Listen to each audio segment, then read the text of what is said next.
Today I'm going to be putting doors and windows on this shed and finally getting it all sealed up. We're going to have accented trims on the base, the corners, as well as the soffit. So I'm going to go ahead and start with that. We're going to go with the base first. All right, here's my base trim, and I already cut it to size and painted it a little bit earlier, and went ahead and put a little scrap piece on the end here so I could measure it and make sure it's exactly right. So now I'm just gonna line this up. So I'll tack it in place with some trim nails and then come back and screw it in place all the way down. I don't want this to be right on top of the OSB, so I'm gonna use some little paint stirrers that I cut down to size as a spacer. I'll just put these on top to make sure we have a little bit of a gap there.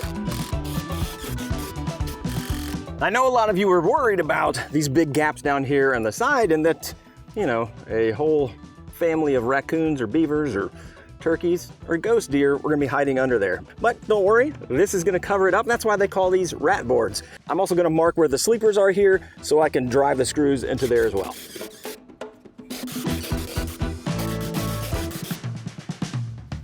All right, now I'm gonna move on to the soffit up here, and I'm gonna be using 1/2-inch plywood. And I did think about this for a while because I thought it would look really cool if I had some tongue and groove and maybe had some natural wood there, like a cedar. I know my buddy Travis from Shop Nation and also Pete from DIY Pete both have done that. It looks really nice, but I'm saving that for another project later. So I'm just gonna go with the painted 1/2-inch plywood, which is gonna be the same material I'm gonna be using for the door. So trying to get a little bit extra usage out of that material that I bought as well. I am gonna have to break this up into 2 runs because it's about 13 feet across the front here. So I'm gonna go ahead and get those measurements and then we can cut them to size. And of course, like Norm taught us, when you're using power tools, there's no more important safety rule than to wear these safety glasses.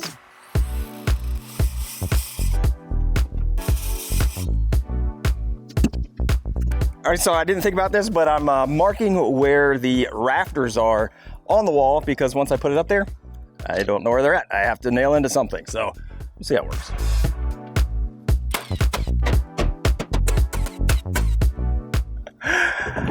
Oh, I can't underscore how much I just fly by the seat of my pants and just forget things all the time. Just ask Susan, she'll tell you.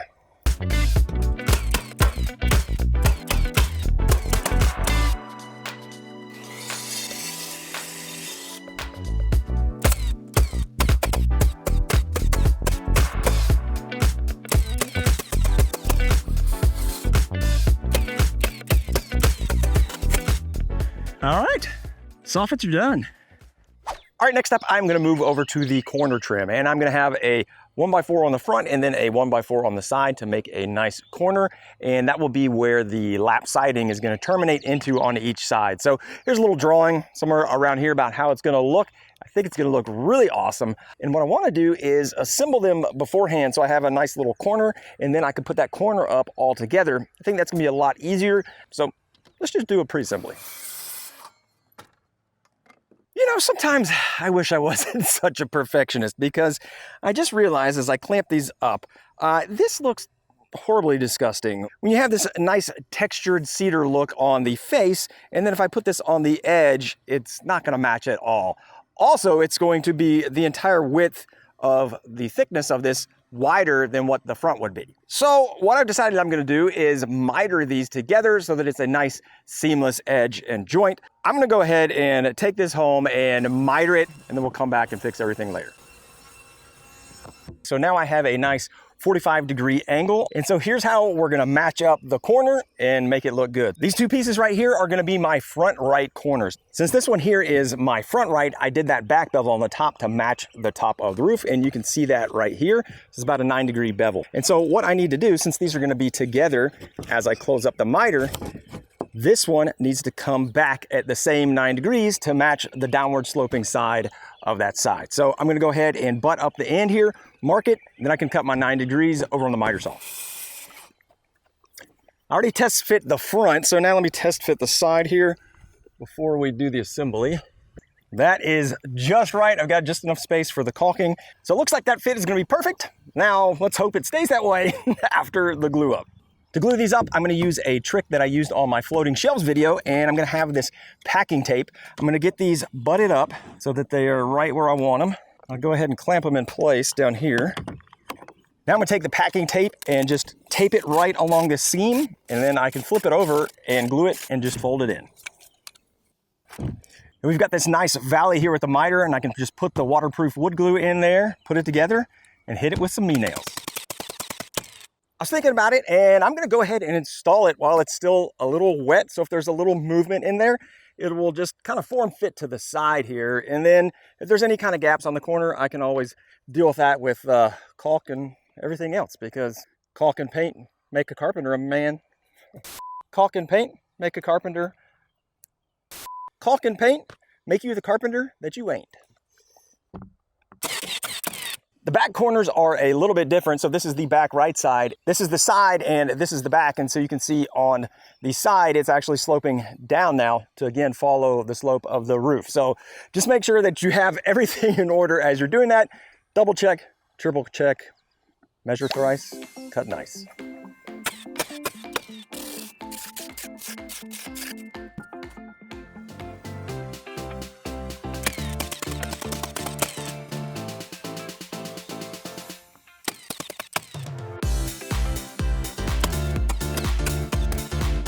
It's gonna start raining really soon, and that's okay because next up, I'm gonna tackle the door. And right now I just have this OSB up there, and that's to keep the, ghost deer, raccoons, and skunks out. But I want a nice big double wide door that's gonna come out and make it easy to get in a lawnmower or anything else that I wanna put in there. So head back to the shop, get started on that.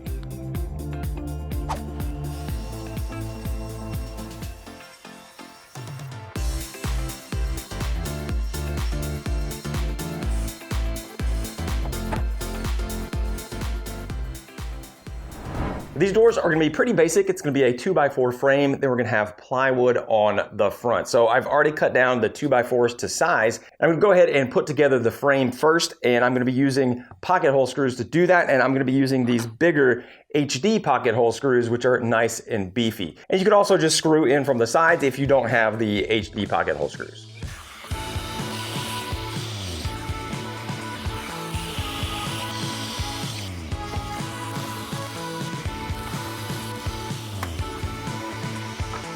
Since these are gonna be double doors, I want to have an overlap. So one of the frames is gonna be wider than the other, and on the front, it's gonna look like they're the same, but there will be an overlap on the back. So I did cut the boards to 2 different lengths. So I wanna make sure that I get those correct. I'm gonna lay out some lines on the sides as well as the top and the bottom, and then that way I can position the frame exactly where it needs to be.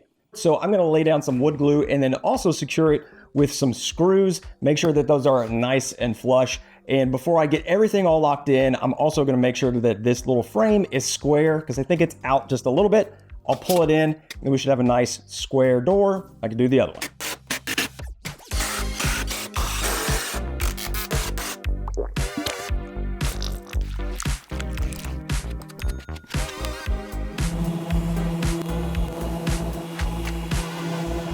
I'm gonna put some OSB on the backside of these, but all of that is over at the property. So right now what I'm gonna do is put the trim on the front. I'll be using this same textured trim that I have on the corners there, so everything will match and look nice.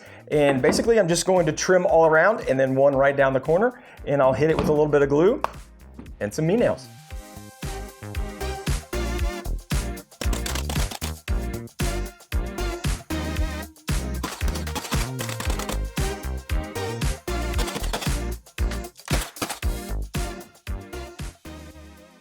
All right, we had some rain move in, and this is what I keep to, keep the rain out. This is probably my favorite part of the project day, when I don't get squashed.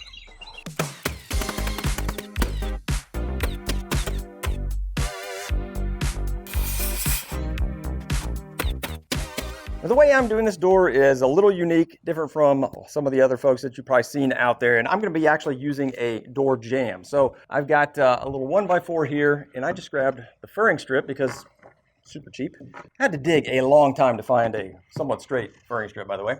So this is just a 1x4, and it's not cut the length yet, but this is gonna go in here right against this side of the door, and basically it's going to go right where the trim is. But I am going to rip the edge off of this first so it doesn't have that rounded on there, and it can make a nice hard corner so that the house wrap won't be shining through.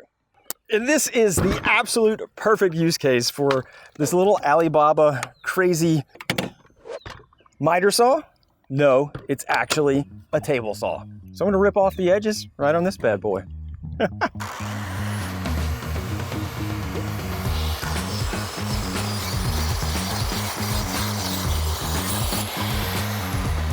Yeah, I kind of forgot that you're supposed to have a dust bag here on the front. That was an absolute disaster. Oh my gosh. Gotta love a tool off Alibaba.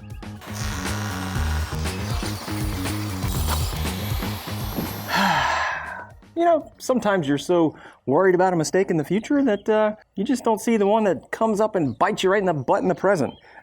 Right as I was coming to put this bad boy in here, I noticed that right down here, the sheathing is actually out further than the door frame there. And I didn't notice it because of this house wrap. So yeah, I'm gonna have to take this trim off and deal with this because it's gonna screw everything up.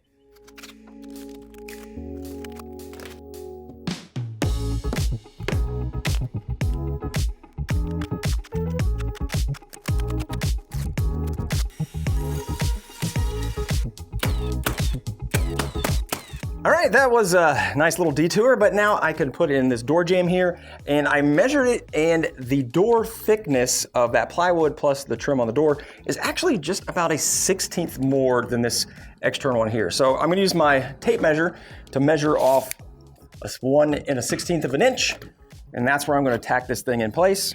We'll do it around and get the doors.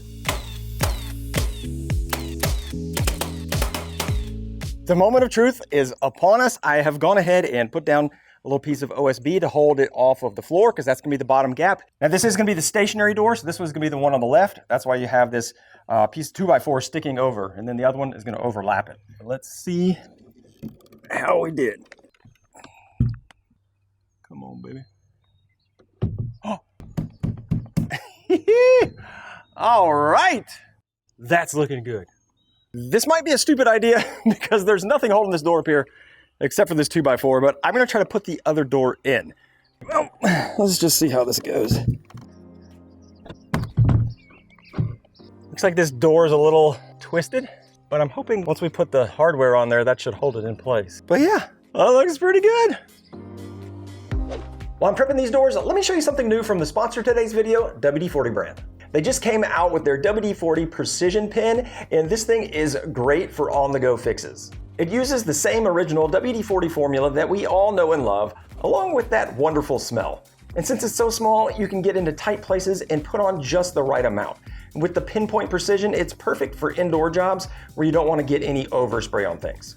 So I went ahead and tossed one in my truck, and it also fits easily in your pocket or tool belt. So now whenever or wherever I run into a squeaky door or a sticky tool, I can grab the precision pin and apply a little lubrication and rust protection. A WD-40 brand has a lot of ways to apply the original formula protection, but this might be my new favorite. That comes in a 1-pack or a 3-pack, and I'll have links down below to where you can find them. And a big thank you to WD-40 brand for sponsoring today's video.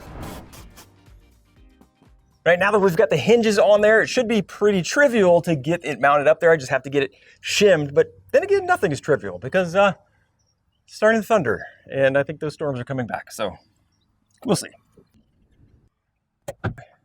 This is fitting differently this time. I don't think we're gonna make it. It is starting to really get dark here and stormy. And I definitely don't want the fresh paint to get rained on. So I think I'm actually going to put the doors inside the shed and then stick up the little temporary door and then come back when it's done. Hopefully this just blows through real quick. And this is a great example of why this has taken me so long to build. The weather has not been on my side.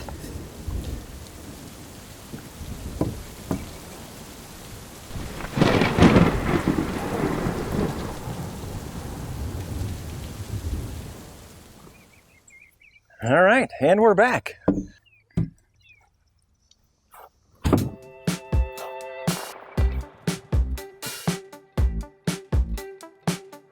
After a lot of back and forth, I think I've got it set up. The lines and the gaps are not completely all the same, but we have a 1/4 inch down the middle and 1/4 inch most of the places. A few things are out of whack because, you know, building and all. But as long as these hinges go in the right way, it should be a nice fit. I'm just gonna put 2 screws in each one and just make sure everything is squared up before I go drilling them all in there.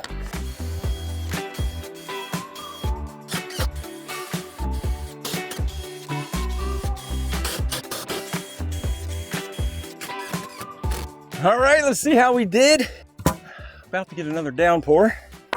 So hopefully this is done. All right. Oh, I can't open that with that in there. Oh boy. Okay. Oh, this is in here good. Okay. Now.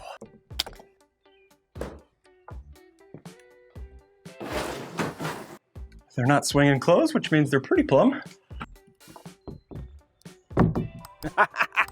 All right, now just need to have some latches on here to keep things shut. I think this is great. I'll finish the screws in there as well. We're going to finish the doors off with a little locked handle, and it is just a little handle with a keyway in it, and then this little piece on the back that goes on here.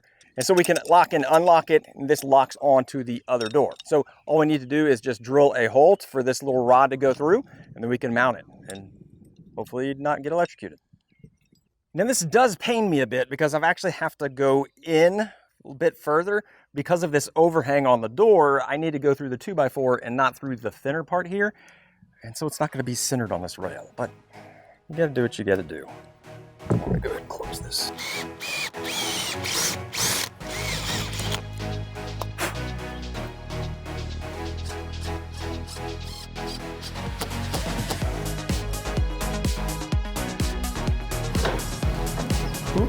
That needs to be on the other way. All right, let's see how it works. That is a bit too tight. Back this off a little bit. There we go.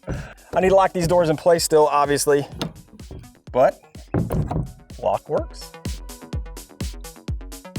I am going to be putting some stairs or maybe even a ramp, not sure yet, on the front here, but this front plywood is going to be real susceptible getting tore up, and you can already see it's kind of getting rough. So I'm going to go ahead and put this little windowsill threshold on here. This is just an aluminum piece, and I'm going to screw it down on top of there, and it's going to be a great way to protect that front edge from really getting beat up. And this should also drain away the water because it's got this nice little standoff there that's going to slope it down towards the front.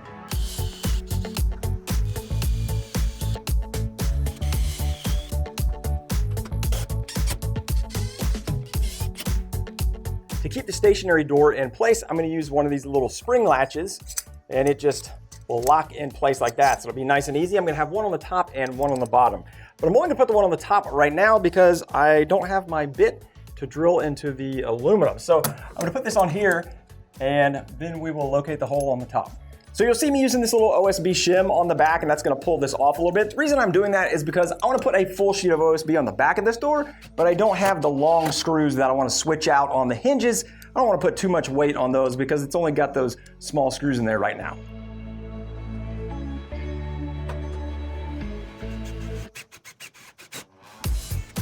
All right, let's see how it turned out.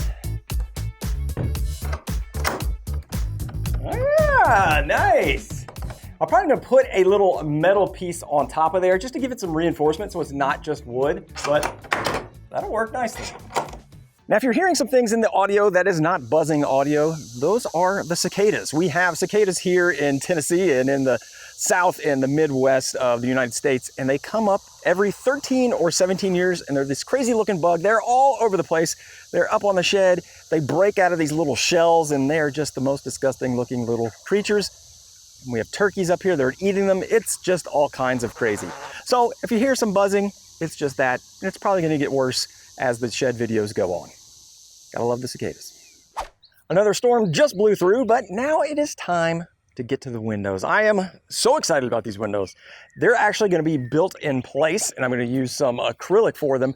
I'm gonna go ahead and go inside and measure for the interior pieces before I cut this out, just in case anything goes wrong. I don't wanna cut the house wrap first. And doing the house wrap has been really nice because it's just covered up those windows and I haven't had to worry about water getting in it after I've had the house wrap up. But it's time to cut into it.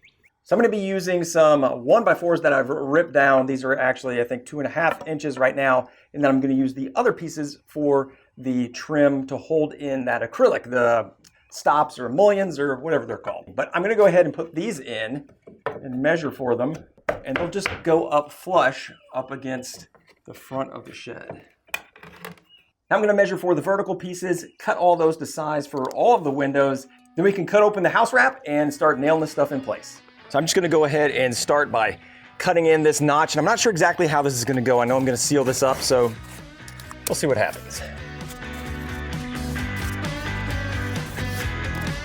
I know I'm going overboard with this, but I'm going to weather seal these windows. And just because I want to figure out how to do it because I've never done that before. I think it'd be good experience to try to flash a window. So I'm going to use this zip tape that we used up on the roof, and I'm going to go around the base and the sides and just make sure that if any water comes in through those windows, if anything leaks behind there, it's not going to get inside the shed or the sheathing. It's going to go on the outside, hit the house wrap, and go all the way to the bottom. All right, so I'm actually going to cut all this house wrap flush to the front here because I will seal that with the tape. And this is not stretchy tape, so I'm going to start off with little patches here on the corners. Then I'll do my bottom and work my way up there. All right, now I'm going to do a big piece right around the front edge of this. All right, now I'm going to wrap this around. We should have a nice waterproof corner there. So we'll find out.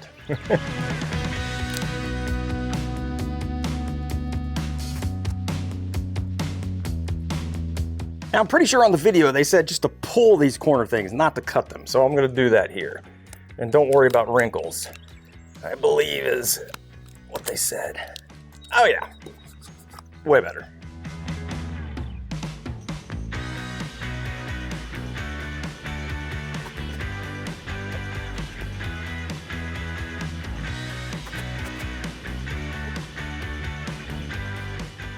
I absolutely did not do that right. So let me know down in the comments, is there better ways to do that? I feel like the house wrap was kind of weird when I was pulling it down, but I did kind of like, putting it in the center first and then rolling it into the corners instead of trying to start up on the side and going to the corners. That was way easier. So I would suggest definitely starting in the base and then going up the walls versus the other way. But I don't know.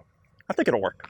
Now I can start installing these frames, and I'm basically just going to put these in here and butt the front end so it's flush with the exterior of the front of the shed. And then I'll have some trim later. We'll have some nice reveals.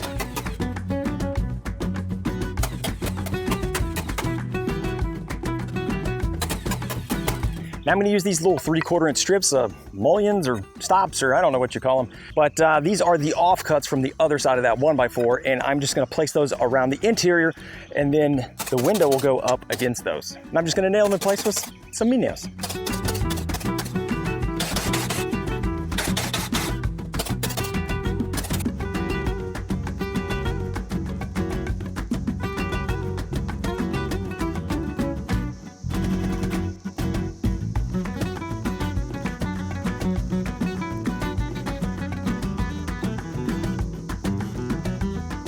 For the windows, I'm going to be using this acrylic sheet, and this is, I believe, right about 1/8 of an inch thick. If you go any thinner than that, you can really start to get wavy, and the 1/4 inch thick is pretty expensive. So this is a nice happy medium. I'm going to put some caulking on the inside and then just stick these on there, and we can start nailing them off from the back.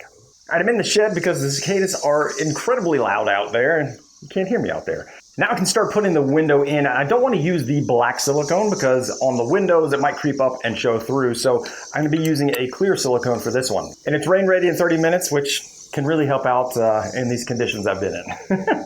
So I cut these little mullions, which is just like what we did on the outside, and we're going to sandwich the window in between the one that I already painted and then this one. So I'm actually just going to put a bead all around the outside, nice and thick, so that it will really seep into it, but not too much that it will actually squeeze up and be able to see it from the exterior. So let's see if we can do that. I'm just going to put a bead in this corner as well to keep it from leaking. Even though I sealed the outside, it's going to be extra protection. And I'm going to peel off the protective coating on one side. And I'm just going to push it in here. It gets all attached. All right. All right, now I can peel off the other side of the protective coating.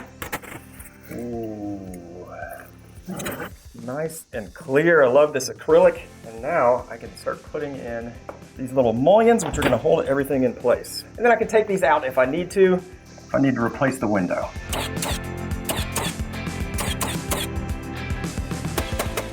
All right.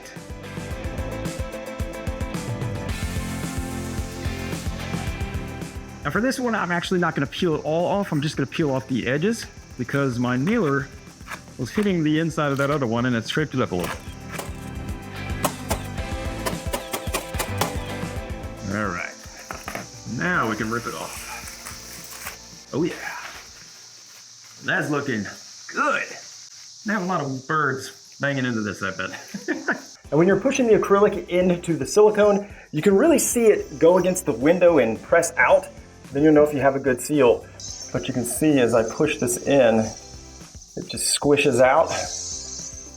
And I'm also gonna caulk on the outside right here as well, so that's gonna weather seal it.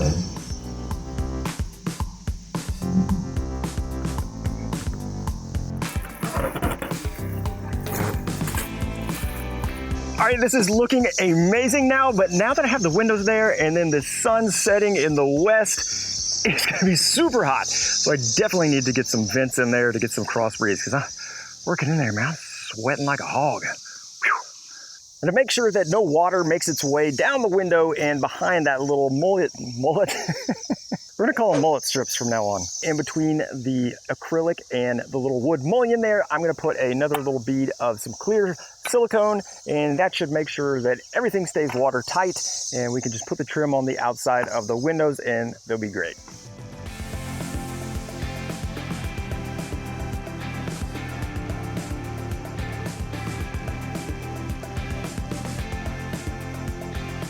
These windows are looking great and they are weather tight now, and I just need to add the trim, but we're gonna do that in the next video, and I'm gonna side and paint the whole thing and have the grand reveal.